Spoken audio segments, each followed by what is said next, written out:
Ice cream man! Morning, guys. Ugh. Seriously, my face is so burnt.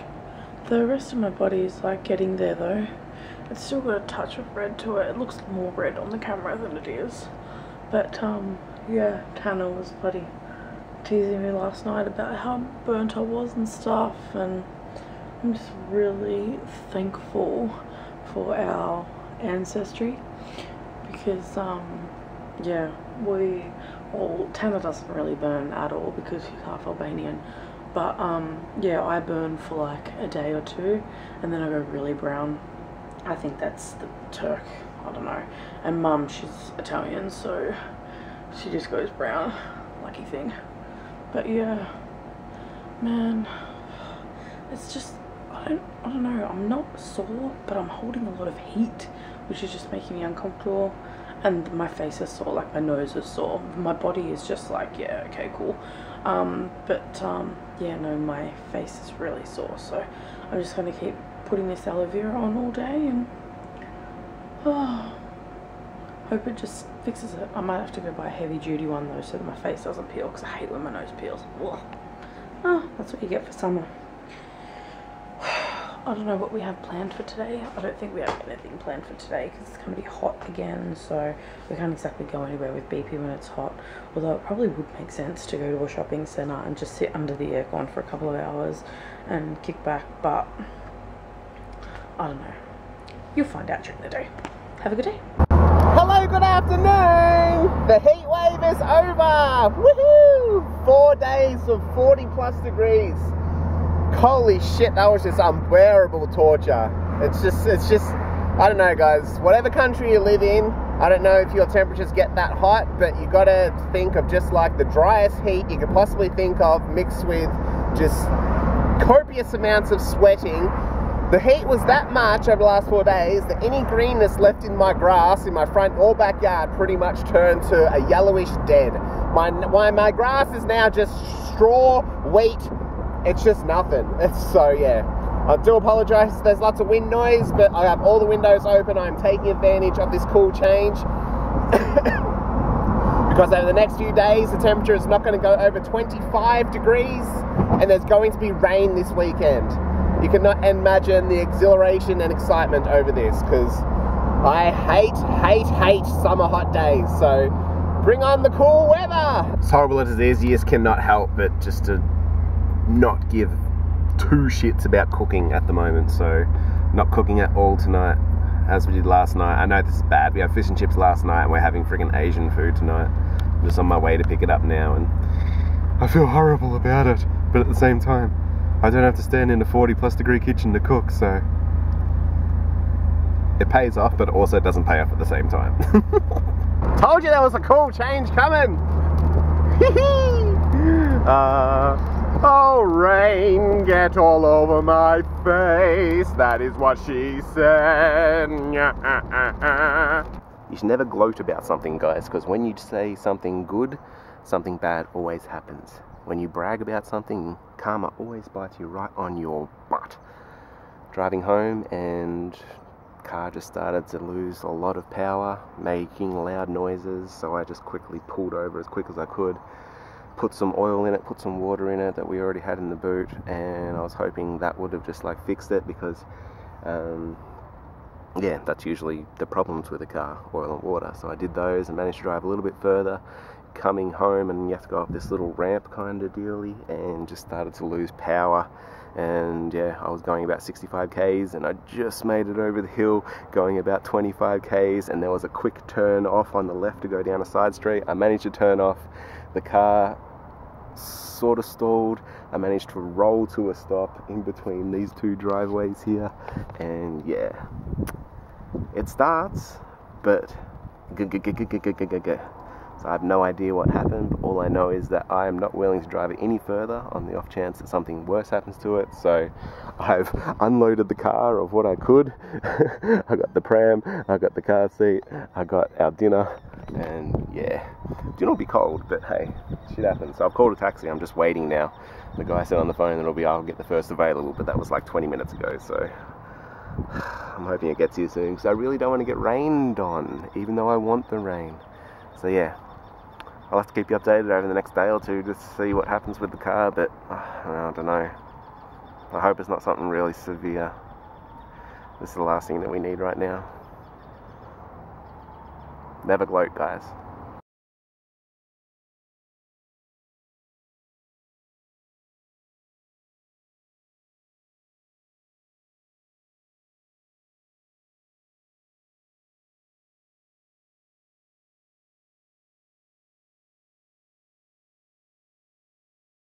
Almost ready for the old sleepy time tonight, guys, and I'm living life dangerously tonight. We're living on the edge. I'm only sleeping with one fan on, not two. Just one, not two. So yes. We'll be right. I got this, I got this.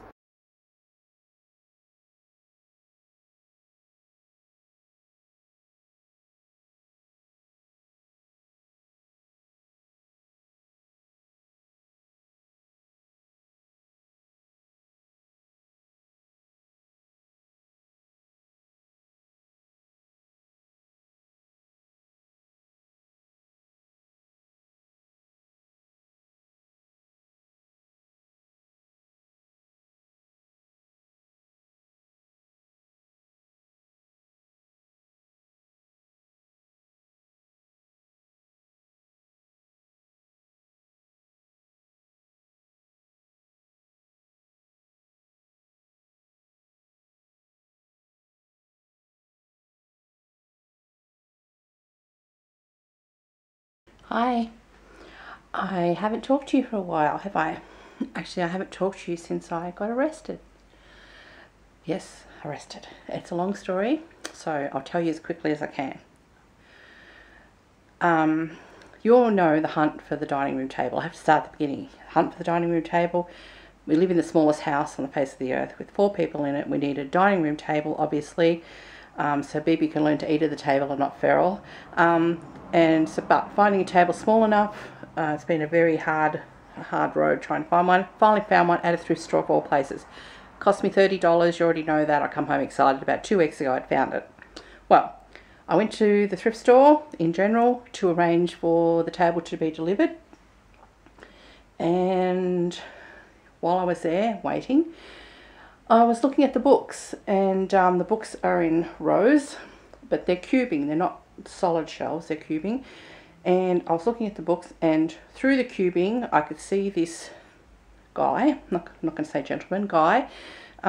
He leant down to get a book, but I seen that he put his hand underneath the shelf, not on the shelf, underneath, between the bottom of the shelf and the floor, fossicked around and pulled this big old book out, stood up and with his back to me because I could see him through the cubing, and flipped open the book to obviously a well-worn page. And I just thought, oh, that's okay, you know, it's just some old guy and he must really like that book and he's hidden it so he can come back and buy it when he can afford it or whatever. No. Next minute, I hear him making these noises in his throat, like, right? And then I seen him with the hip thrusting, right? I'm not going to do the hip thrusting because I'm sitting down, but you get the general idea, right? So, and then I see his hand moving in a circular motion on the page. So I thought, okay, what the hell is going on? We're in a thrift store, big thrift store, probably 40 people shopping. We're probably, I don't know, 10 feet from the main desk, which has the cash register on it where the staff are, but he's hidden by this shelf that I'm behind. So I walk around and casually walk around, sort of behind him, looking to see what's going on. He has a book open in his hands, still doing the thrusting motions with his, you know, and with the hand movement and the noise in the throat. I sort of casually look over his shoulder. He has a big old book open from the 50s, and it's a mother care book, and on the page is a full page image of a little boy about 3 years old, naked. And he's rubbing his hands over the genital area. So me, who's not a violent person at all, I don't know what happened to me, but I reached up grabbed the biggest, thickest book that I could, held it in both arms, swung my arms back, hit him on the back of the head. He fell forward, dropped the book, hit his nose on the bookshelf edge, blood gushing out everywhere. He falls to the ground. And I'm standing there with this big book in my hand, looking down at him, wanting to kick the shit out of him, but still in shock at what I'd done. Just totally angry beyond reason, disgusted. And he gets up, after he sort of, sat there for a minute. He gets up, blood gushing out all over the front of him, and, starts screaming at me. You bitch, you, blah, blah, blah, you attacked me for no reason, la, la, la. Staff come running over, people in the thrift store come running over to see what's going on. I don't even remember doing it, but I must have dropped the book on the ground. So he's still standing up, screaming and hurling abuse at me that I attacked him. The manager comes over to me and she said, what happened? And he's still hurling abuse. And I said, what happened? I said, why don't you pick up the book, open it to the page that he had dog-eared on the corner, and have a look, because I seen him through the cubing doing disgusting things to the photo that's in the book. So she picked it up and I said, don't touch the pages because his fingerprints are all over it, because you have to call the police. Right? So at this stage, she's still thinking that I've attacked this old guy, who would have been about 65 years old, for nothing, like I'm some lunatic. So they call the police. We're escorted into the office, waiting the police, who is very close. They get there within about 10 minutes. They've come there to arrest me because they've been told that I was the aggressor and I'd attacked some old guy for no reason. By this time, I'm sort of, past angry and upset and disgusted about the whole thing. And he's still hurling abuse at me and everything else. And by this time, we're in the office. The office is the smallest, like a toilet. That's how big it is. So they've had to keep the door open. Everyone who was shopping in there is now crowded around the office door, trying to get a peek in as to what happened, why this woman attacked this old man with a book, because that's the story going around. I still haven't said a word. They haven't asked me any questions. I haven't volunteered anything except to say, don't touch the pages in the book. The police arrive. They come in. They've already been pre-told, or they think they've been told what happened. They come in. He starts asking me my name and my details and everything, writing out my arrest warrant for assault. So I tell my story. I get to the part where he was making the thrusting noises, the noise in his throat, and I could see his hand rubbing over the page in the book. And he said, where's the book? And it was sitting on the desk. And I said, there it is over there. I said, do you know what page it is? Because he's already marked the corner of the book, the corner of the page. So they flip it open. I said, don't touch the pages here. I'm telling the police what to do. Don't touch the pages, fingerprints all over it. So the policewoman, she flips it open with her pen. It falls on the page that I was talking about, with the naked image of the little boy. And I didn't realise at the time, but there was about 5 other pages that were dog-eared on the corners as well. So she starts flipping through them, and you could see the look on her face. She was totally disgusted. She called the guy, the policeman, over, and they both looked at it. So they slammed the book shut. He put his paperwork down that he was writing to arrest me, closed the book, and turned to the guy. And he's still hurling abuse, like as if nothing's happened. And, hang on, I've got to check the time. That's fine. Tannah said I wasn't allowed to talk for more than 10 minutes because otherwise it'd shut off. So he, so they turned to him, and the first thing they said was ID. And he said, oh, I don't have any, and I said, oh, what's a wallet in the back of your pocket then? So the policeman told him to hand over his wallet and everything, which he did. And they said that they don't believe a word he's saying, that they believe me. The policeman turned to me and he said, so what happened with the assault area? And someone from the doorway piped up and said, oh, I seen the whole thing. I was a witness. So I thought, oh, shit. So I turned around and this guy said, yeah, he said, I seen the whole thing. And the police said, I stepped forward. And he said, yeah, he said, this guy was being disgusting and this book fell off the top of the shelf and hit him on the back of the head and he fell over. And someone else in the crowd piped up and said, yeah, I seen that too. That's exactly what happened. Right? I didn't know this person at all. He just outright lied to the police on my behalf. And the police looked at him and he goes, so that's the story, is it? And the guy said, yeah, that's the story. I'm sticking to it, and I'd sign his witness statement. So the policeman looked at me and he said, so what happened? And I said, it's just exactly as the witness said. right? So then he rips the page out of his book, folds it up, puts it in his pocket. So I thought, okay, I'm not getting arrested anymore.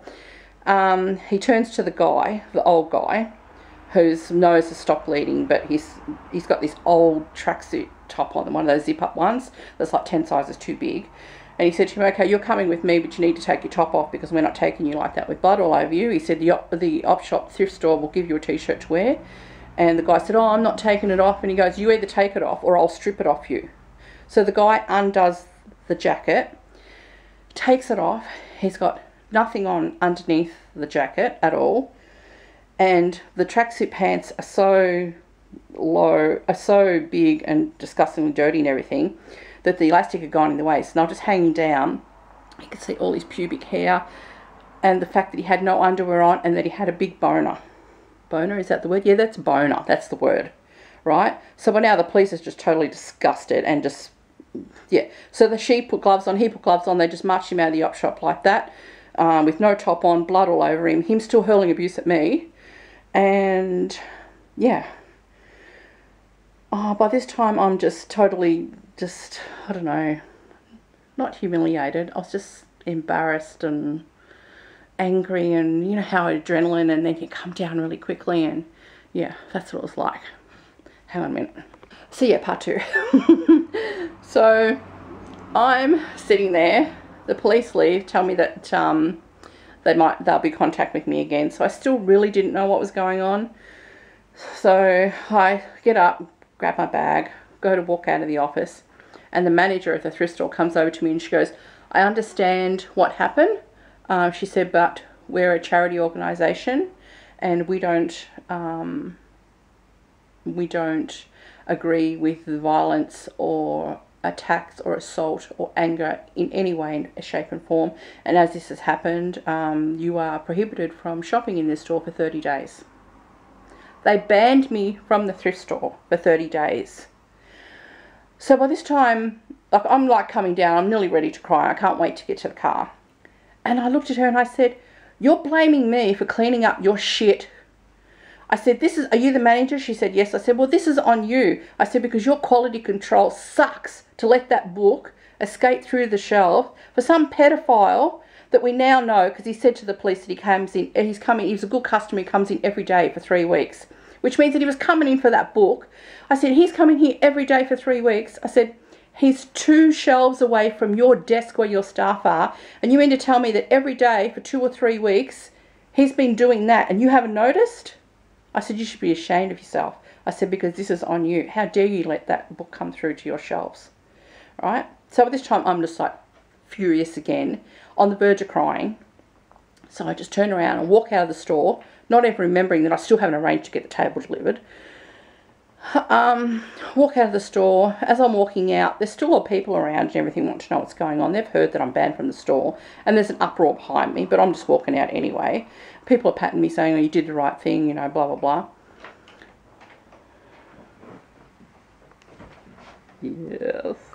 Surely that's longer than 10 minutes. Why'd you restart? I restarted. Ooh, fancy bugger over here. I'll let you continue. Part 2. Jeez. He's such a sticky beak know-it-all. Anyway, so I was walking to the car. I got into the car, just sat in there, and as soon as I closed the door, I started crying like a little bitch. I was so like upset and I just couldn't believe it. I just couldn't believe it. And yeah, I was just crying, and not a lot, but I was crying. I was sitting there on my own, and yeah, next minute there's a tap on the window, and it's this guy. It was one of these, if you can't pay your parking fines or stuff like that, you have to do community work, and you end up at a thrift store, right? So it was one of those guys who'd been working there, and he'd seen the whole thing. Anyway, so he was tapped on the car window, and I went down the window, and he goes, oh, I could see what happened. I could see you sitting here. I just wanted to check that you were all right. And I said, yeah, I'm okay. And I'm going to swear now, because that's what he did, right? He goes, oh, that was fucking brilliant. That was the best thing I've ever seen. You cold cocked that guy, blah, blah, blah, blah, blah. Oh, filthy old bastard. And it's going on. And I'm still sitting there crying, right? And he said, yeah, we couldn't believe it. You know, he said, did you see what book you picked up? And I said, oh, no, I didn't. I know that I purposely grabbed the biggest and heaviest book that I could see. He goes, yeah, he says, funniest shit ever. He said it was Ripley's Believe It or Not. and then I started laughing. I just couldn't help myself, and I thought, well, yeah, that is a pretty big book. He said, don't worry though, we wiped it clean, there's no fingerprints on it, we put it back on the shelf.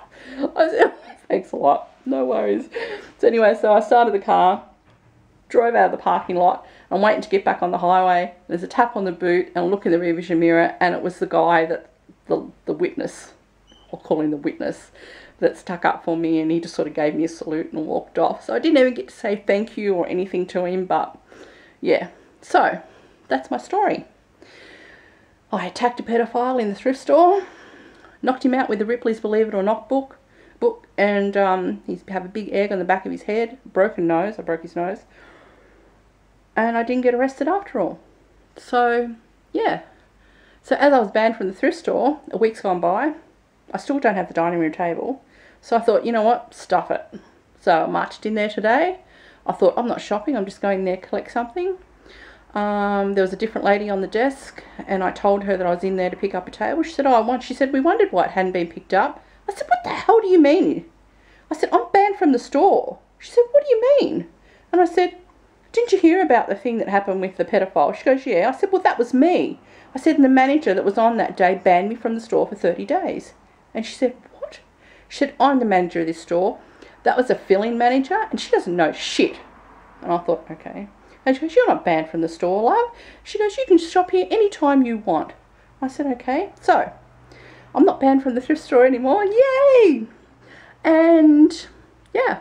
And I got the table delivered. Look, it's the smallest dining room table to fit the smallest room. But yeah, so we sat down tonight. That's Baby's high chair.